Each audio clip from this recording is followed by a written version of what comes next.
Fala pessoal, bom dia, boa tarde, boa noite. Meu nome é Matheus de Palma e hoje estamos aqui em continuidade ao projeto Dedicação Delta de maratona de questões da banca VUNESP.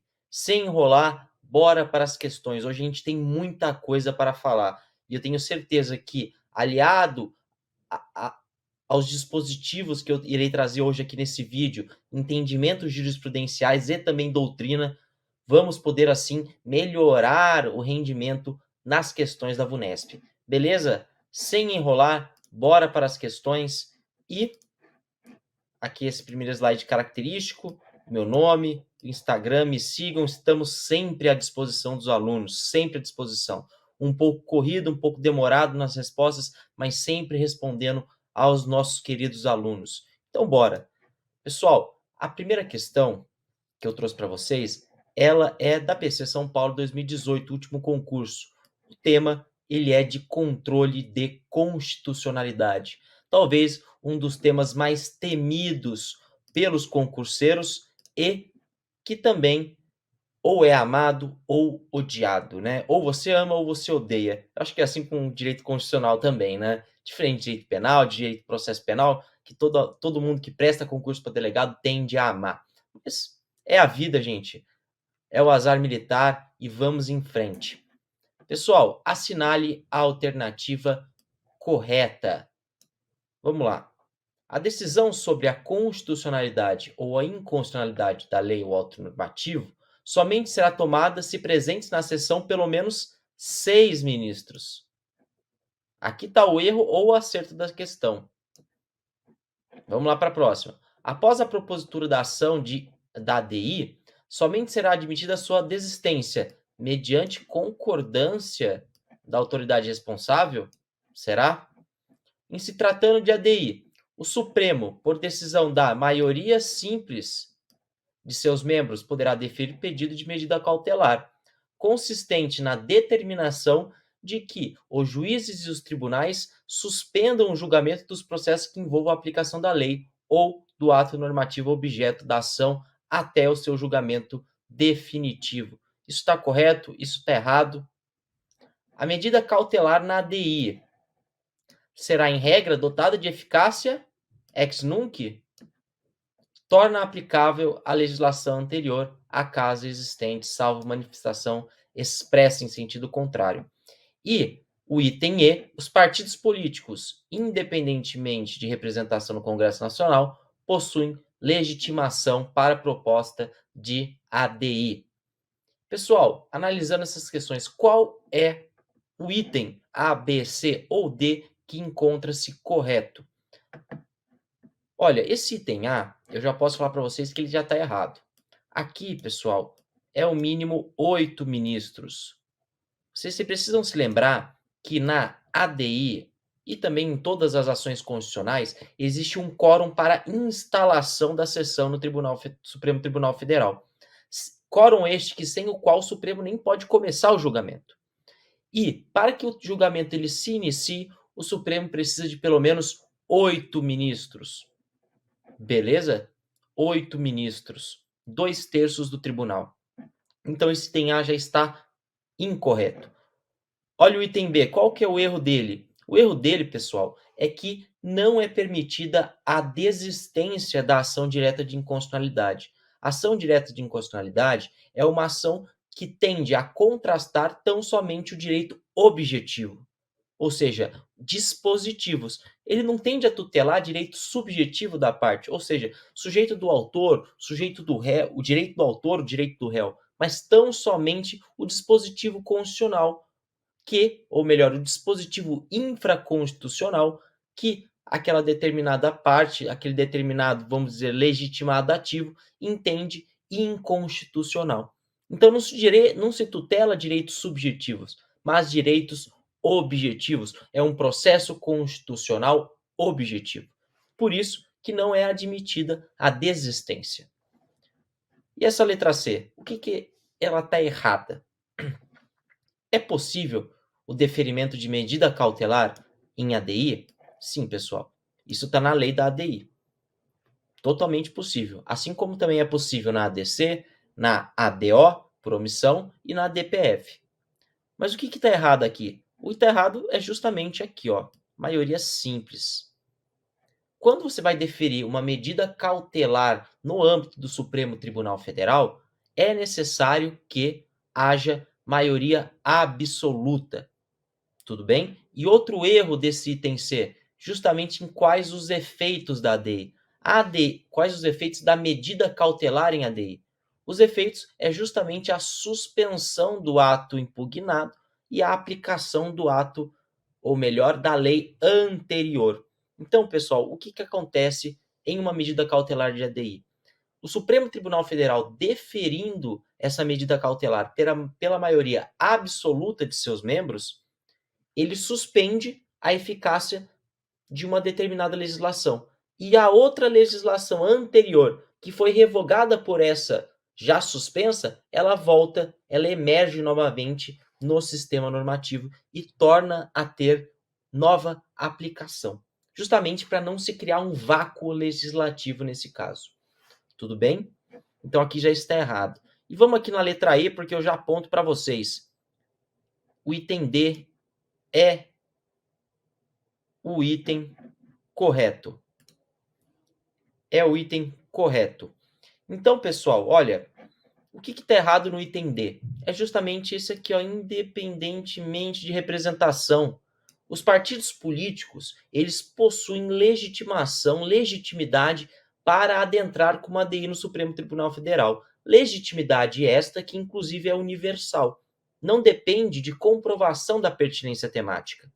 E o erro da questão está justamente porque os partidos políticos, para entrarem com uma ADI no Supremo, eles dependem de representação no Congresso Nacional.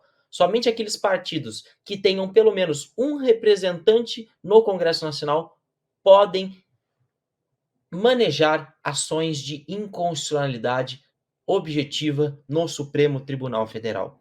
E olha aqui, pessoal, esse slide vocês precisam ter ele na cabeça. Eu vou botar aqui para vocês, olha. Os dispositivos relevantes da lei da ADI, que é a Lei 9.868 de 99. Lei esta que foi promulgada no governo FHC, que inclusive teve a redação dada, foi uma redação escrita, né, uma redação dada pelo ministro Gilmar Mendes. Esses dispositivos, pessoal, eles são importantíssimos. São dispositivos que devem ser memorizados. O primeiro deles é o artigo 5º, que justamente é um dos dispositivos que foi cobrado pela VUNESP, que não se admite desistência na ADI, justamente pelo que já foi explicado de ser um processo constitucional objetivo.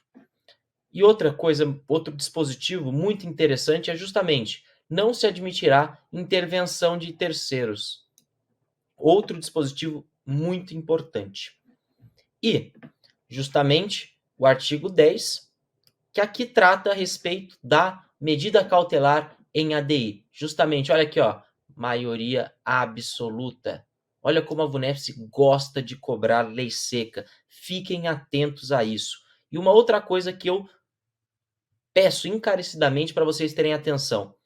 Normalmente, quando a gente fala de liminar, medida cautelar, em regra, o juiz defere inaudita altera pars, ou seja, sem a audiência da parte contrária. No entanto, em regra, na ação direta de inconstitucionalidade, é necessária a audiência da parte. Olha aqui, pessoal.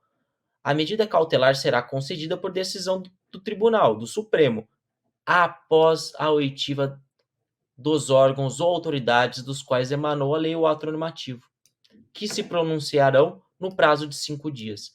Em regra, na medida cautelar de ADI, será ouvido previamente à decisão o órgão que justamente encontra-se impugnado. Foi impugnado um dispositivo, por exemplo, de uma lei federal. O Congresso Nacional, antes de se decidir pela cautelaridade ou não dessa ADI, vai ser ouvido. Isso, pessoal, em regra, excepcionalmente, sendo a urgência aquela urgência urgentíssima, vamos colocar assim, aquela urgência relevante que não pode ser esperada, aquele caso que não pode ser esperado, obviamente que é possível o deferimento de uma liminar inaudita altera pars, ou seja, sem a oitiva do órgão ou autoridade que justamente expediu esse ato. E o outro dispositivo aqui que eu trago para você é justamente, olha, efeito ex-nunc. Lembrem-se disso, a VUNESP adora confundir isso aqui, ela coloca ex-nunc e muitos candidatos caem. Ex-nunc, não é ex-tunc, tudo bem? E aqui, no parágrafo 2º do artigo 11, é justamente o que já foi explicado dos efeitos da medida cautelar em ADI. Dispositivo também importante. Outro dispositivo também, que já foi, inclusive, objeto da questão anterior, presença de pelo menos 8 ministros. Esse aqui é o quórum de instalação. Tudo bem?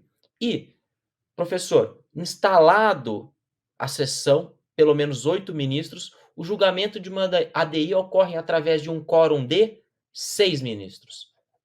Tudo bem? Somente vai ser declarada a constitucionalidade ou a inconstitucionalidade de uma lei ou ato normativo impugnado se pelo menos 6 ministros assim decidirem. Então, a sessão é instalada com 8 ministros, mas o julgamento, favorável ou desfavorável, se dá com 6 ministros. Não confundam. E o último dispositivo que eu destaquei aqui para vocês, que é justamente que não é possível qualquer tipo de recurso na ADI.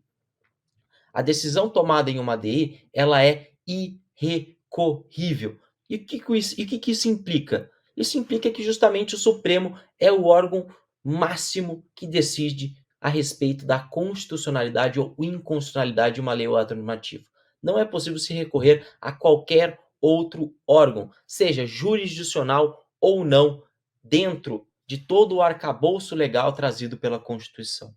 No entanto, essa lei, a Lei 9.868, ela traz uma exceção, que é justamente que é possível a interposição de embargos declaratórios, justamente para aclarar alguma contradição, alguma omissão ou algum erro material contido no deciso. E também o dispositivo traz que é impossível a ação rescisória. Pessoal, estes são os dispositivos mais importantes. Eu tenho certeza que se a VUNESP cobrar essa lei da ADI, a questão ela será montada em cima desses dispositivos. Beleza? Vamos sem perder tempo para a próxima questão, porque hoje eu tenho muita coisa para tratar com vocês e hoje a gente vai deixar a VUNESP no chinelinho, tá bom? Bora! Olha, PC São Paulo de novo, 2014, e o tema controle de constitucionalidade. Aqui é uma questão que trata a respeito dos legitimados. Isso está previsto, salvo engano, no artigo 103 da Constituição Federal, tá bom? Dispositivo esse de leitura obrigatória. Vamos lá. Podem propor a ADI e também a ADC no Supremo quem? Partido político sem representação? A gente já sabe que não. Por quê? Porque precisa ter representação. Então aqui seria com representação. Os conselhos federais de órgãos de classe profissional. Pessoal, os conselhos de órgãos de classe profissional, eles podem manejar uma ADI, desde que eles tenham amplitude, desde que sejam de âmbito nacional. Só que nesse caso não só os conselhos federais. Tudo bem? O que acontece? O único conselho federal que pode adentrar com uma ADI é o Conselho Federal da OAB. Tá bom? É só o Conselho Federal da OAB. E quando você fala de classe, é justamente o item de baixo.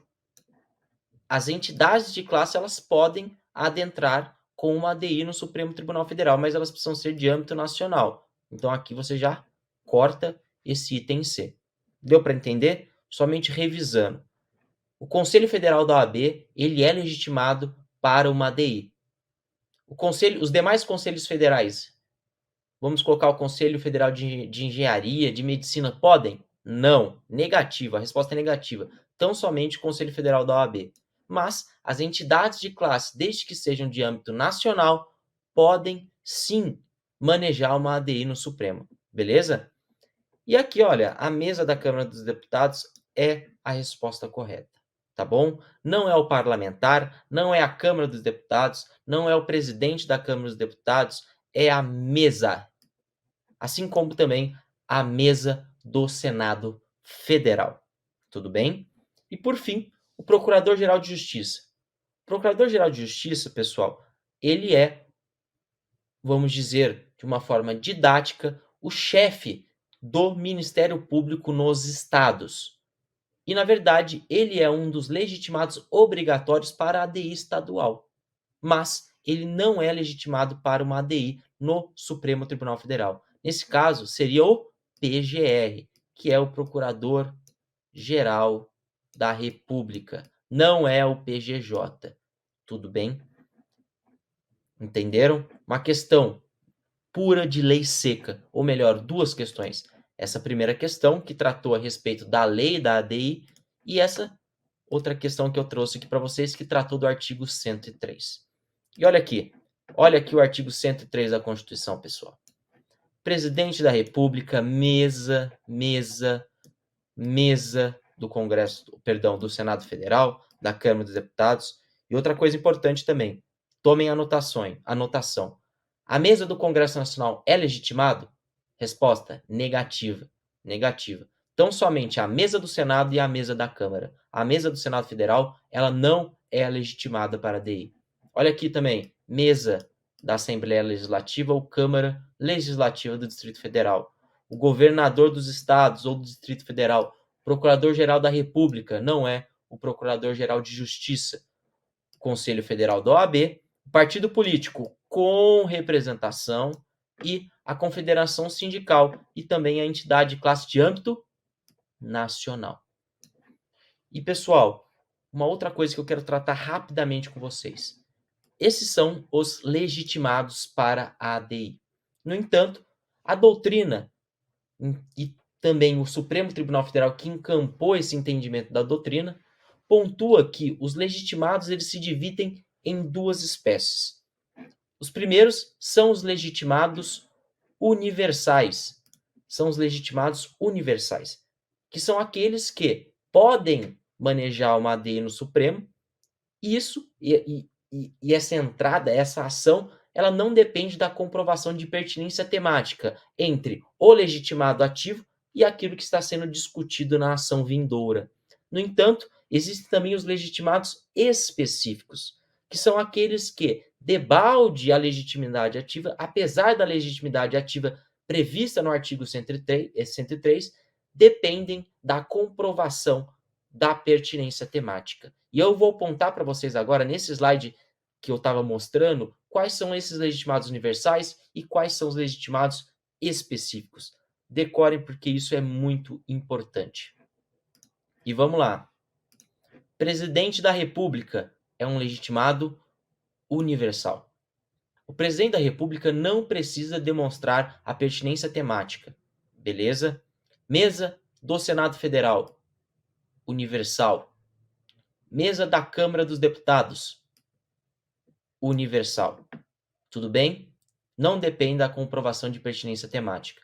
Portanto, o presidente da República ele pode, por exemplo, adentrar, ou melhor, manejar uma ADI no Supremo a respeito de uma lei estadual qualquer, independente de comprovação de pertinência temática. Uma lei X do estado X. Pouco importa, isso é plenamente possível. Agora a gente vai começar. Olha, mesa da Assembleia Legislativa ou Câmara Legislativa do Distrito Federal. Aqui a gente tem um legitimado específico, tá bom? Precisa ter pertinência temática. E uma questão que eu trago aqui, um plus que me veio nesse exato momento na cabeça.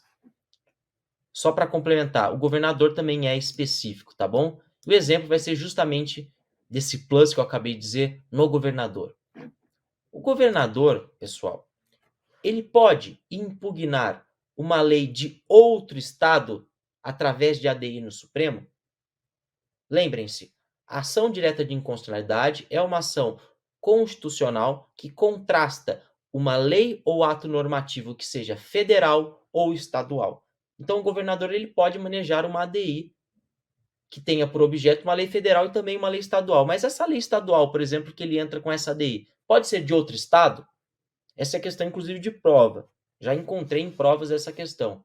E a resposta ela é positiva. O governador ele pode manejar uma ADI em desfavor de uma lei estadual de um estado em que ele não governa. Por que isso é possível? Isso é possível porque o próprio dispositivo constitucional não especifica qual lei estadual. No entanto, neste tema, o Supremo Tribunal Federal entende que é necessário que, ao impugnar essa lei de outro estado, o governador demonstre a pertinência temática. Isso acontece, pessoal, um exemplo muito nos casos de ICMS, da chamada guerra fiscal, tá bom? E o PGR, ele é um legitimado universal, assim como também o Conselho Federal da OAB e também os partidos políticos com representação no Congresso Nacional. E, por fim, a Confederação Sindical é um legitimado específico. Legal? A gente fez uma revisão aqui massa, hein? Relembramos os legitimados e vimos a diferença entre legitimado universal e legitimado específico. E quais desses 9 legitimados, quais são, específicos e quais são universais. E, para a gente não perder o costume, 2 grandes julgados do Supremo Tribunal Federal. Julgados recentes a respeito de legitimidade do ano de 2020, pessoal. Informativos recentes do Supremo. E olha o que diz o primeiro. A entidade que não representa a totalidade de sua categoria profissional não possui legitimidade ativa para o ajuizamento de ações de controle concentrado de constitucionalidade. Pessoal, vamos entender esse julgado. A entidade de classe, ela precisa ser de âmbito nacional, beleza? Só que essa entidade de classe, para que ela maneje, para que ela impetre, para que ela entre com uma ADI no Supremo, ela precisa representar toda aquela classe. Ela não pode representar, por exemplo, só os operários metalúrgicos, ou só. Não, precisa representar todos os operários. Vamos dizer um exemplo. Precisa representar toda a classe. E é justamente isso que decidiu o Supremo Tribunal Federal. Olha aqui. A Federação Nacional do Fisco Estadual e Distrital não tem legitimidade para a ADI, na medida em que constitui entidade representativa de apenas parte da categoria profissional, já que não abrange os auditores fiscais federais e municipais. Beleza? Julgado importantíssimo. E um segundo julgado, também do Supremo Tribunal Federal, vamos ler. A Constituição Federal e a lei prevêem que a entidade de classe de âmbito nacional possui legitimidade para propor ADI, ADC e ADPF. Já vimos isso.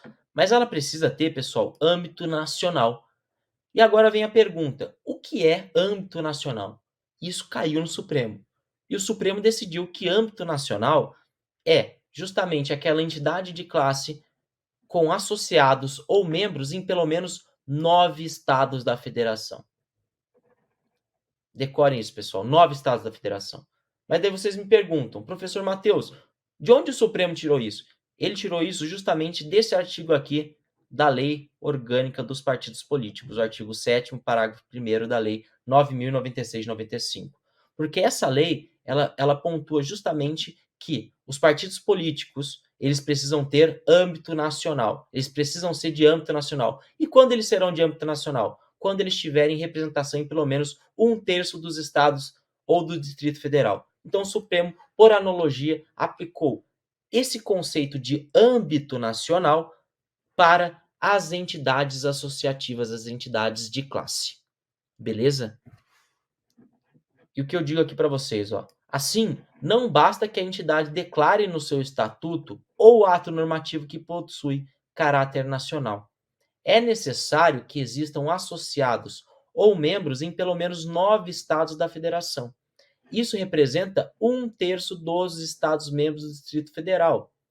Trata-se de um critério objetivo constituído pelo Supremo com base na aplicação analógica da Lei Orgânica dos Partidos Políticos, o que está contido no artigo 7º, parágrafo 1º da Lei 9.096, STF Plenária DI 3287.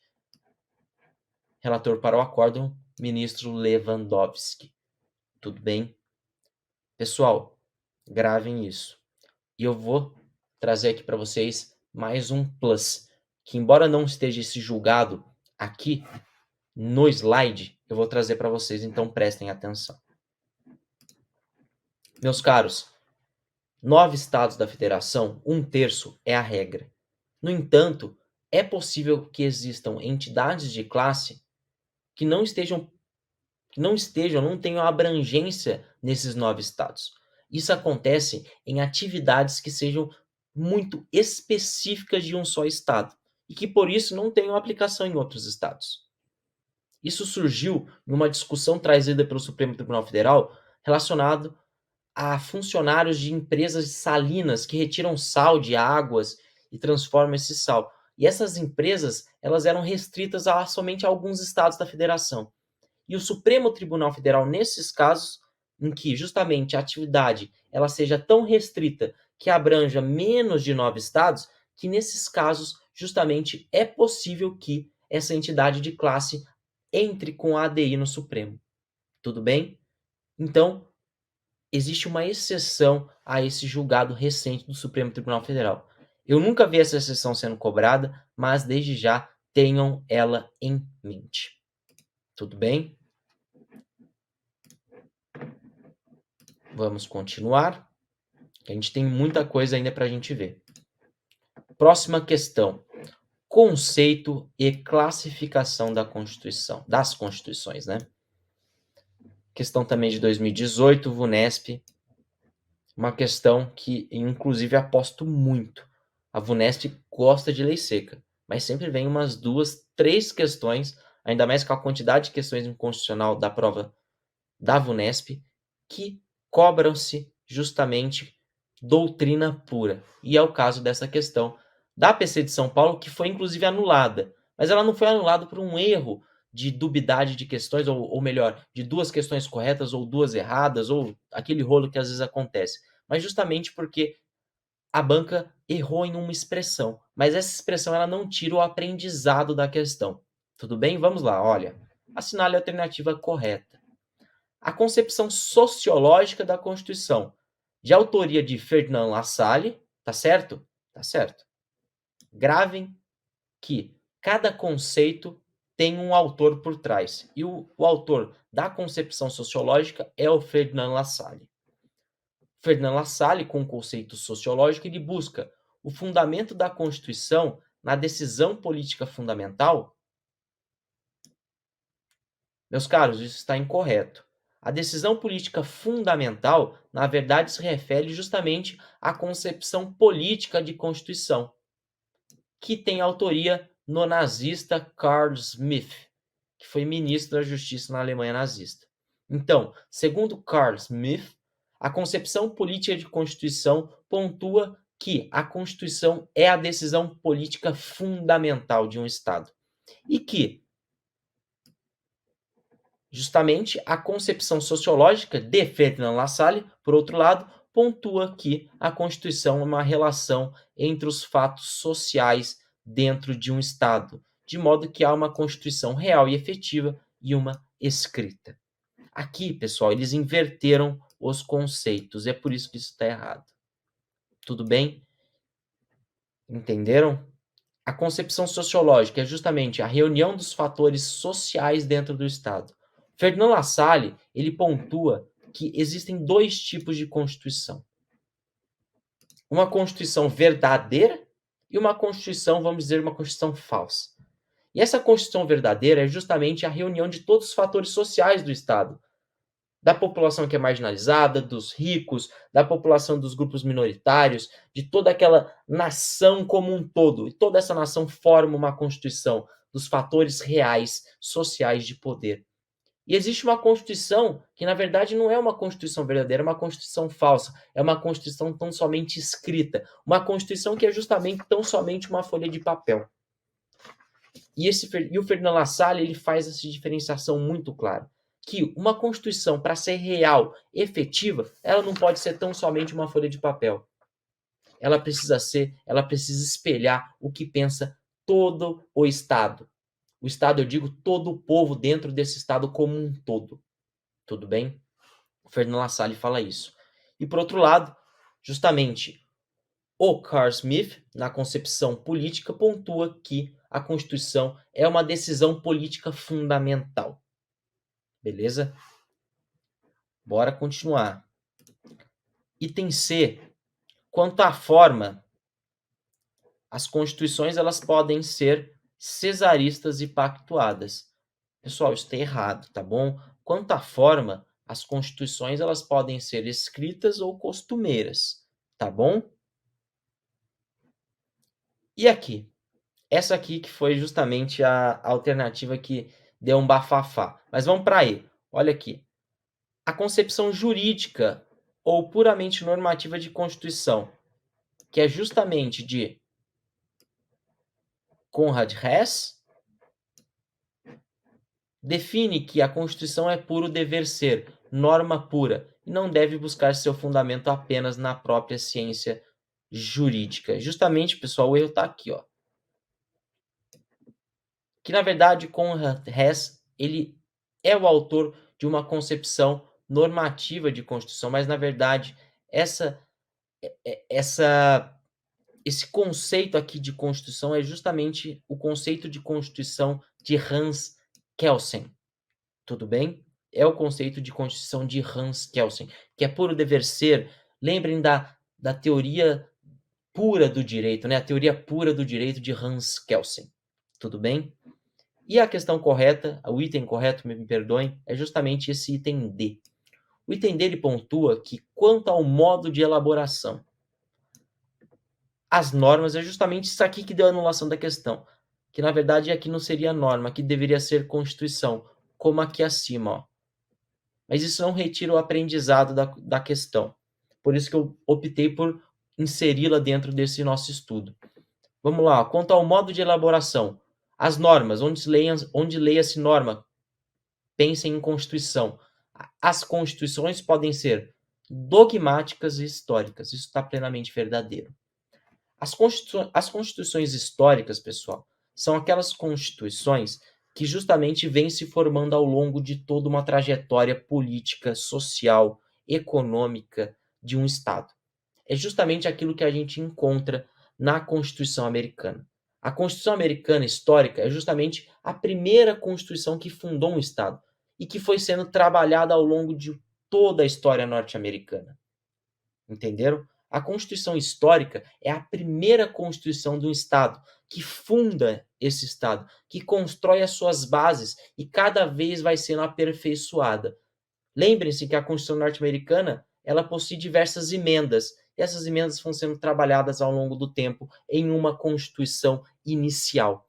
Já, por outro lado, uma Constituição dogmática ela é aquela Constituição que não se refere à primeira Constituição de Estado, mas uma Constituição que foi criada em um momento, em uma época, em um período específico daquele Estado.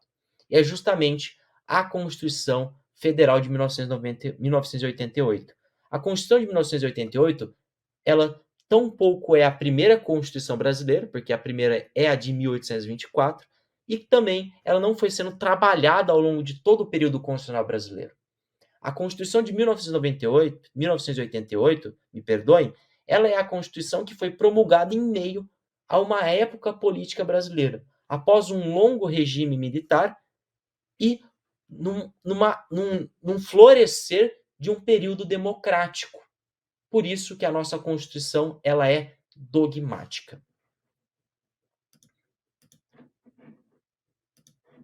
E aqui, pessoal, justamente o item E, eu já apontei o erro dele para vocês. E no próximo slide, eu coloco aqui os conceitos, para a gente fixar muito bem esses conceitos. Olha aqui, o conceito sociológico de Ferdinand Lassalle pontua que a Constituição deve refletir os fatores reais de poder. Senão, se essa Constituição ela não refletir os fatores reais de poder, ela será uma mera folha de papel em branco. Justamente o que eu já pontuei. E aqui o sentido político de Carl Smith, que a Constituição é a decisão política fundamental do titular do poder constituinte originário, que justamente decide a respeito da organização dos poderes, direitos e princípios fundamentais. Tudo bem? e o sentido jurídico de Hans Kelsen. Lembre-se da teoria pura do direito. E o Hans Kelsen, ao entender que a Constituição é norma pura, é puro dever ser, ele entende que o sentido jurídico de Constituição se subdivide em outros dois conceitos, ou melhor, em outros dois sentidos. E é justamente aquilo que a gente encontra no sentido jurídico positivo e no sentido lógico jurídico.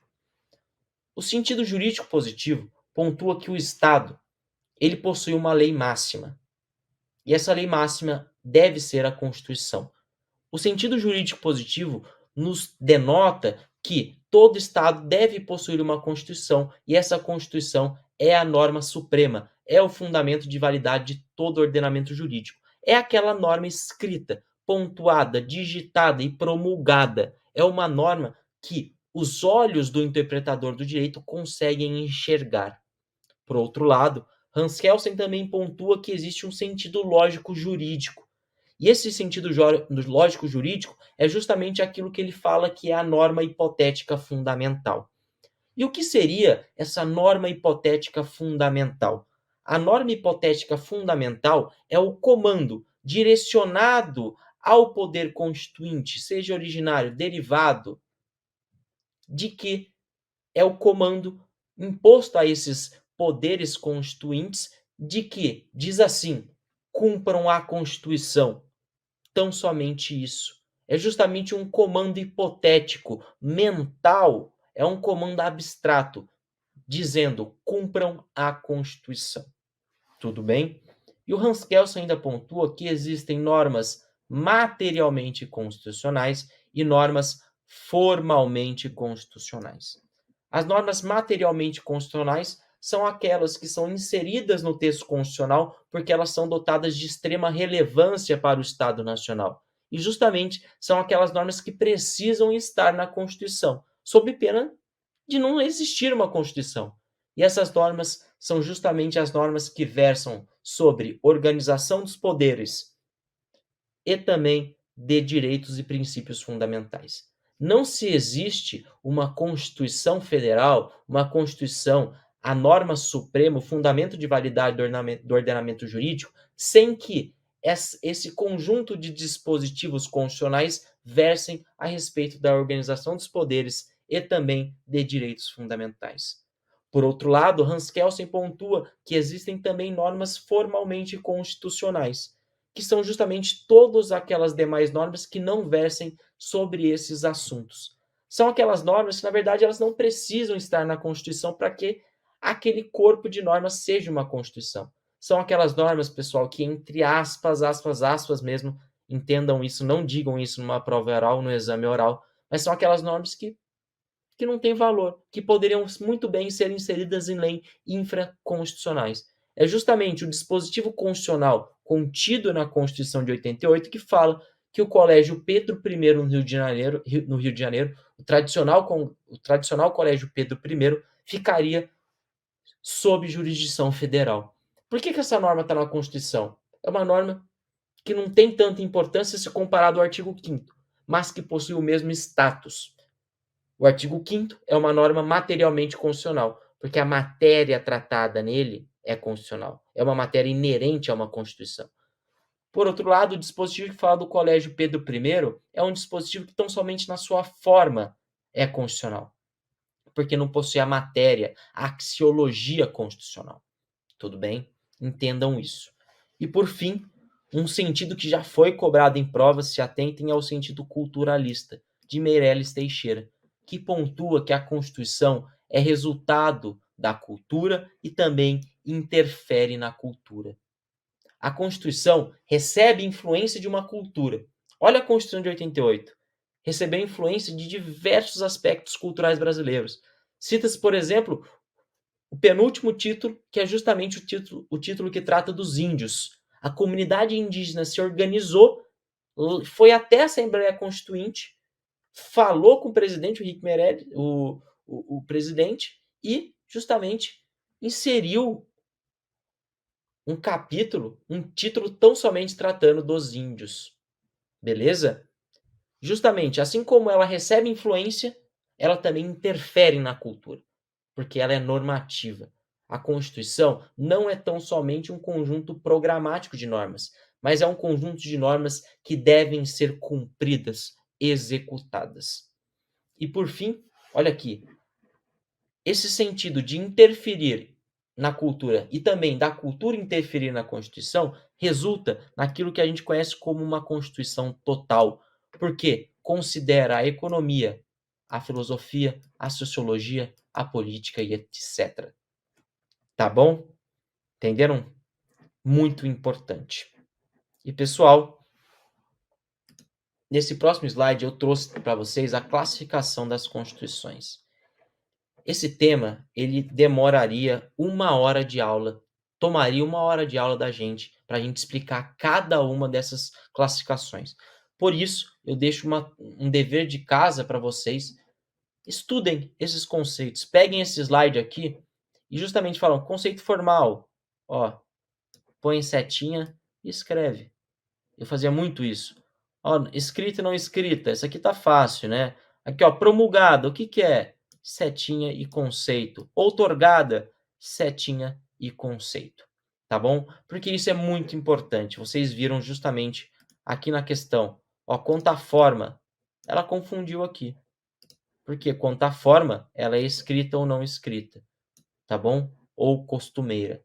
Então, entendam essas classificações e saibam os conceitos.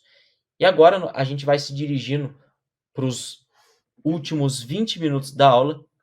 E nesses últimos 20 minutos de aula, a gente vai resolver 2 questões de direitos fundamentais. Questões essas que são reiteradas na VUNESP, especialmente na PC São Paulo. Se vocês forem perceber, essas 2 questões, elas justamente foram tiradas da prova da VUNESP, da Polícia Civil de São Paulo. E o que que isso denota para a gente, pessoal? O que que isso mostra para a gente? Olha aqui. Uma é de 2018. A outra é da PC de São Paulo 2014. O que que isso importa para a gente? Que a FUNESP vai cobrar algum dos incisos de maneira literal do artigo 5º. Tudo bem? Essas questões, elas são literalidade do artigo 5º. E o que que eu falo para vocês? Leiam e decorem o artigo 5º. Todos os incisos, professor? Não, não precisa ser todos os incisos. E eu fiz aqui para vocês, eu separei mais ou menos os direitos importantes da Constituição e a gente vai fazer uma varredura neles, tá bom? Mas vamos para a questão primeiro. Olha aqui a questão da VUNESP.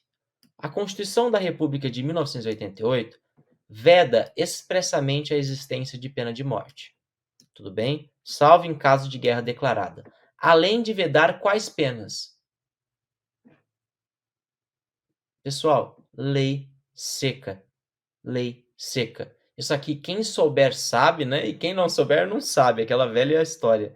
Então, se atentem à lei seca. Nesse caso, o artigo 5º aqui, nesse dispositivo, ele pontua que é vedado, melhor dizendo, a pena de morte, salvo no caso de guerra declarada. E também as penas de caráter perpétuo, sim. De trabalhos forçados, sim. E as infamantes? Infamantes não. Beleza? De caráter perpétuo? Sim. De trabalhos forçados? Correto. Isso está no dispositivo. De banimento? Veda? Veda. E de cruéis? Também veda. Esse aqui é o item correto.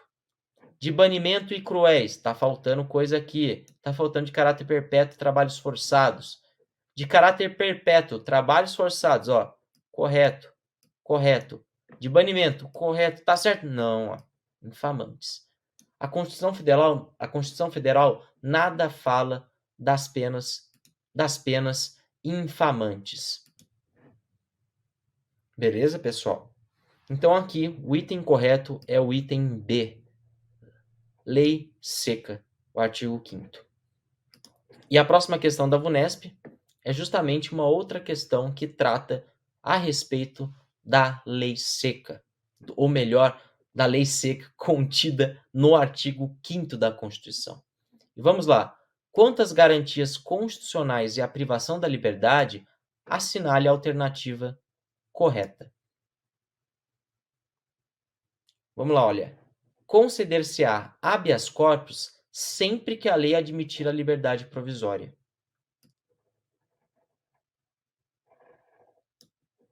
Está correto, pessoal? Na prática, pessoal, até que pode estar correto. Quem aí é advogado criminal, atua na advocacia criminal, ou às vezes está em outro cargo, trabalha às vezes no Ministério Público ou no Judiciário e está tentando galgar o cargo de delegado, até pode falar, mas professor, aqui pode estar correto. E eu até concordo com vocês. Para aqueles que não sabem, eu ainda estou como analista jurídico do MP de São Paulo, né? Estou na Academia de Polícia de Mato Grosso do Sul, ainda como fase do concurso.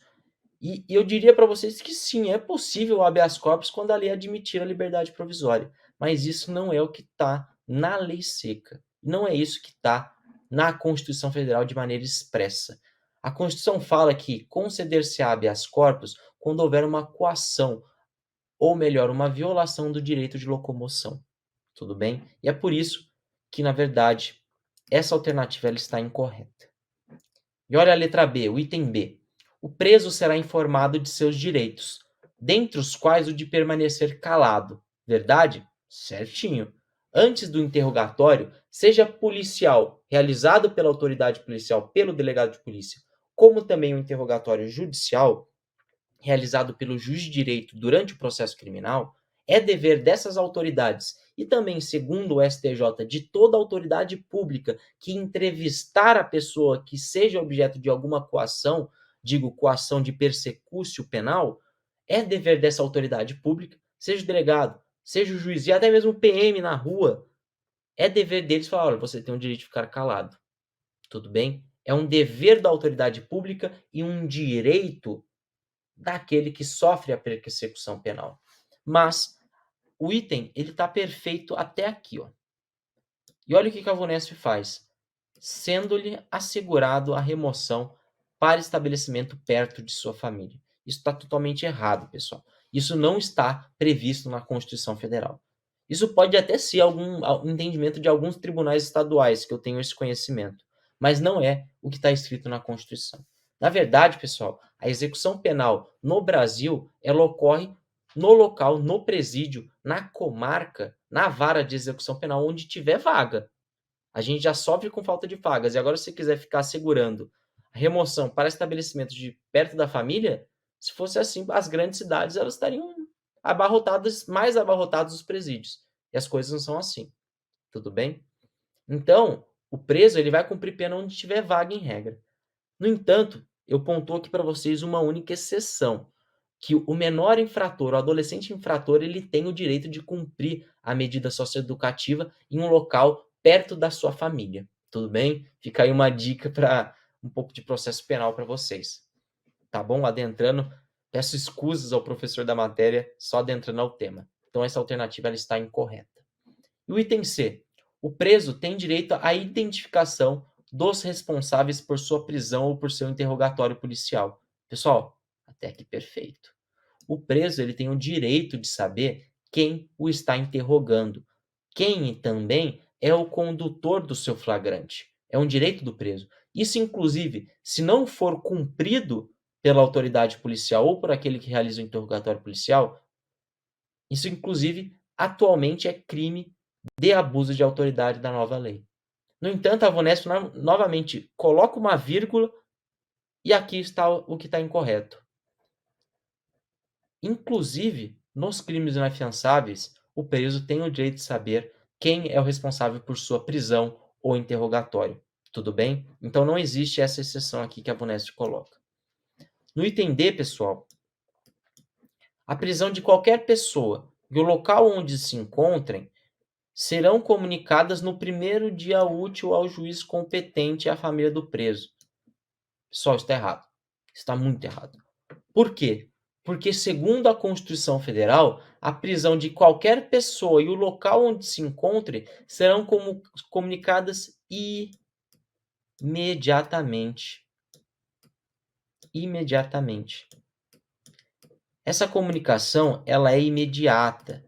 sob pena de relaxamento da prisão e inclusive também de crime de abuso de autoridade. Não confundam. E por fim, a alternativa correta é a letra E, que diz que ninguém será levado à prisão ou nela mantida quando a lei admitir a liberdade provisória, com ou sem fiança. Tudo bem, pessoal? Sendo permitida a liberdade provisória do indivíduo, é dever do Estado juiz conceder essa liberdade. Por exemplo, a autoridade policial, ela pode ela pode conceder fiança, ou melhor, fixar fiança para os crimes cuja pena privativa de liberdade máxima não seja superior a 4 anos. Isso está no artigo 322 do Código de Processo Penal.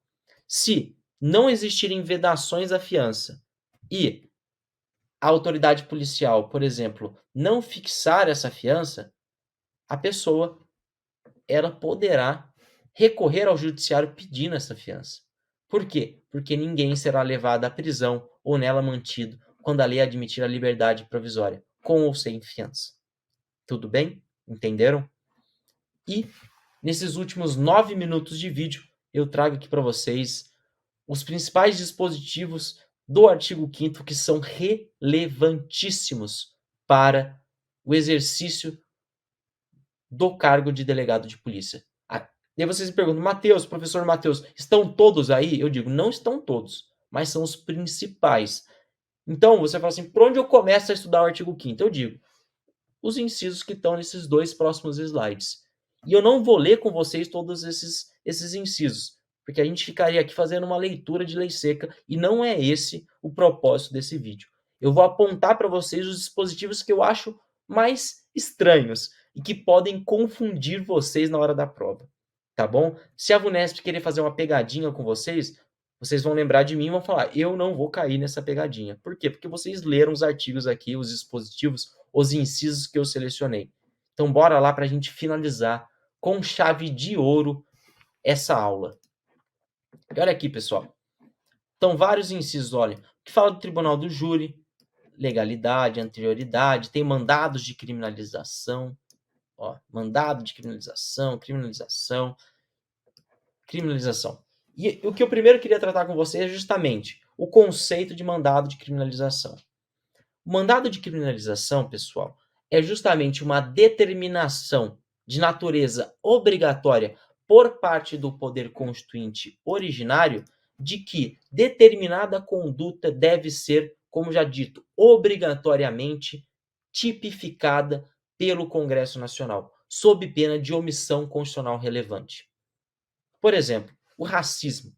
O racismo, segundo a Constituição, é crime inafiançável e também imprescritível. E o que isso denota para o legislador infraconstitucional? Que o poder constituinte originário lá de cima disse, constituinte, derivado, ou melhor, Congresso Nacional, não quero confundir vocês, Congresso Nacional, tipifique essa conduta. Sob pena de, se você não fizer isso, você vai estar descumprindo a Constituição. Então é dever do Congresso Nacional tipificar as condutas que são enquadradas na Constituição como mandados de criminalização. E são essas condutas, justamente, os crimes hediondos e também os crimes equiparados a hediondo. Olha aqui, ó. Crimes hediondos e equiparados a hediondo. O racismo também, os atos que atentem contra direitos fundamentais, grupos armados civis contra a ordem constitucional e Estado democrático, que é justamente mais ou menos aqui o que aconteceu com o deputado Daniel Silveiras, recentemente, né, condenado pelo Supremo e agraciado pelo presidente Bolsonaro. Tá bom? Existem outros mandados de criminalização? Sim, existem outros mandados de criminalização, mas estes são os mais importantes. E uma outra questão que eu trago aqui para vocês como um plus. Isso, inclusive, já foi objeto de prova oral. É possível a existência de mandados de criminalização tácitos, não expressos? E a resposta é justamente positiva. É possível. São justamente naqueles temas sensíveis previstos na Constituição, sob as quais, não havendo a tipificação das condutas, haveria uma vulneração constitucional, haveria uma vulnerabilidade constitucional. E eu digo para vocês, justamente a conduta de corrupção. A Constituição fala que precisa ter um crime de corrupção? Não. Mas não haverá uma ordem constitucional se não houver a tipificação do crime de corrupção. Tudo bem? Vamos continuar lá para finalizar. Princípio da intranscendência das penas. E olha aqui o que a Constituição prevê. A Constituição prevê justamente a separação do cumprimento da pena. A pena será cumprida em estabelecimentos distintos, de acordo com a natureza do delito, a idade e o sexo do apenado. Dispositivo este que, infelizmente, ainda não é cumprido nos presídios do Brasil afora. Olha aqui também outro dispositivo importante. É assegurado aos presos o respeito à integridade física e moral. Olha aqui, olha. As presidiárias serão asseguradas as condições para que possam permanecer com seus filhos durante o período de amamentação.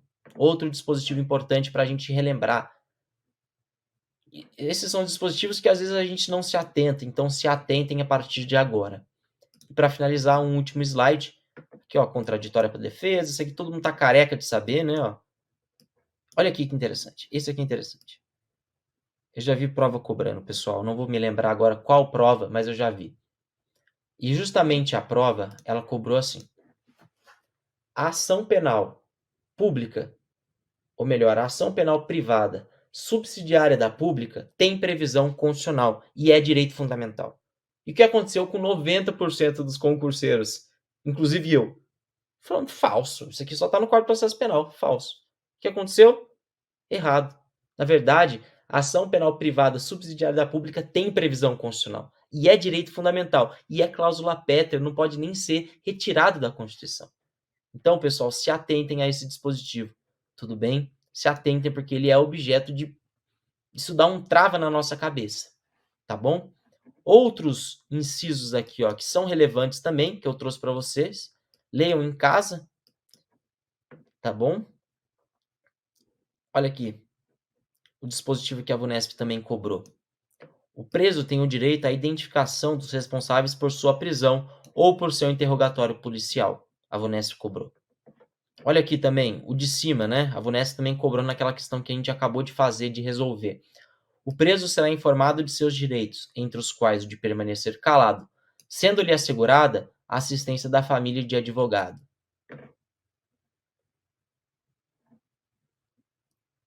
Esse aqui também é o dispositivo que foi cobrado pela VUNESP. Ninguém será levado à prisão ou nele mantido quando a lei admitir a liberdade provisória, com ou sem fiança. E o de cima também, bem interessante. A prisão ilegal será imediatamente relaxada pela autoridade judiciária. Pessoal, todos esses dispositivos são afetos ao processo penal ou ao direito penal, mas são dispositivos que têm a sua fonte na Constituição Federal. Então tenham essa visão ampliada do direito constitucional. O direito constitucional, pessoal, é a matéria, isso não estou querendo me vangloriar que a minha matéria é a melhor, mas eu estou dizendo a verdade. Perguntem para os professores de vocês, os professores das demais matérias, eles irão confirmar que, resumidamente, de maneira um pouco informal, vamos dizer assim, o direito ele nasce na Constituição. A Constituição, o poder constituinte originário, ele forma o Estado através de uma Constituição. E essa Constituição, ela irradia os seus valores dentre todos os ramos do direito. E dentre esses ramos, principalmente aqueles ramos do direito que atentam contra um dos direitos mais sagrados do indivíduo, que é a liberdade, que é o direito penal, que justamente pontua as condutas que, caso violadas, causam a prisão, e justamente o processo penal que instrumentaliza essa persecução penal. Tudo bem? Então a Constituição Federal, ela engloba esses princípios, esses princípios e esses preceitos.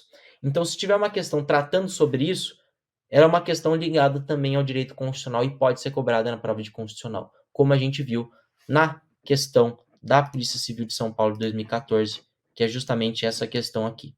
Percebam que trata de direitos relacionados ao direito penal e ao direito processual penal.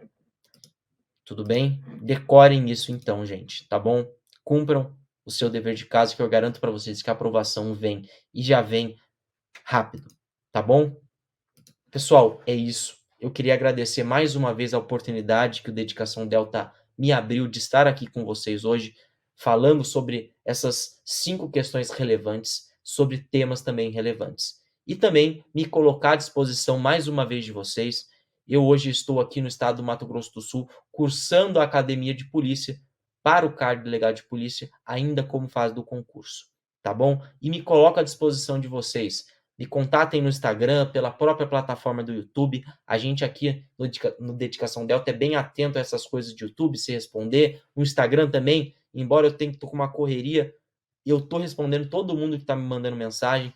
E também no Instagram do Dedicação Delta, falem com todo o pessoal. A gente está aqui para isso, para ajudar vocês na aprovação, tá bom? Eu vou colocar aqui, por último, meu Instagram, para finalizar. Me sigam lá e também realizem perguntas, seja no Instagram do Dedicação e também da plataforma YouTube. E me despeço, pessoal. Bom dia, boa tarde, boa noite. Até a próxima.